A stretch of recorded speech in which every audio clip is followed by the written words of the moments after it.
நம்ம மூக்குத்தி பட்டன் பார்த்திங்கன்னா அப்படியே பட்டன் ரோஸ் கொஞ்சம் பெருசாக பூக்குமே, அது மாதிரி வந்துடுச்சு. நான் வாங்கும்போது ரொம்ப குட்டி குட்டியாக ஃபேரி ரோஸ் மாதிரி குட்டி குட்டியாக தான் இருந்தது. இப்போ பார்த்திங்கன்னா பட்டன் ரோஸ் மாதிரி இருக்குது.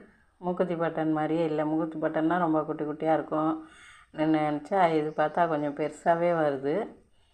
பார்த்திங்கன்னா திராட்சை நல்லாவே கொடி வீசி வந்துக்கிட்டு இருக்கிறாங்க திராட்சையெல்லாம். அப்புறம் பார்த்திங்கன்னா இன்றைக்கி நம்ம புடலை பார்க்கலாம். நம்ம புடலங்காய் பாருங்கள் நல்லா பெருசாக வராங்க. பார்க்கவே ஆசையாக இருக்குதுங்க. ரொம்ப நான் வந்து புடலங்காயெலாம் போட்டதே இல்லை.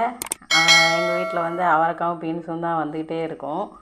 அந்த ரெண்டுமே எப்போவுமே போட்டு அந்த விதையை வச்சிருந்து போட்டோம். வெண்டைக்காய் கூட போட்டு நிறையா காய்ச்சிது ஒரு தடவை எங்கள் வீட்டில், சொந்த வீட்டில் இருக்கும்போது. அதுக்கப்புறம் பார்த்திங்கன்னா விதை எடுத்து வச்சு இங்கே கொண்டு வந்து போடலான்னு எடுத்துகிட்டு வந்தோம். ஆனால் அது வந்து விதை முளைக்கலை.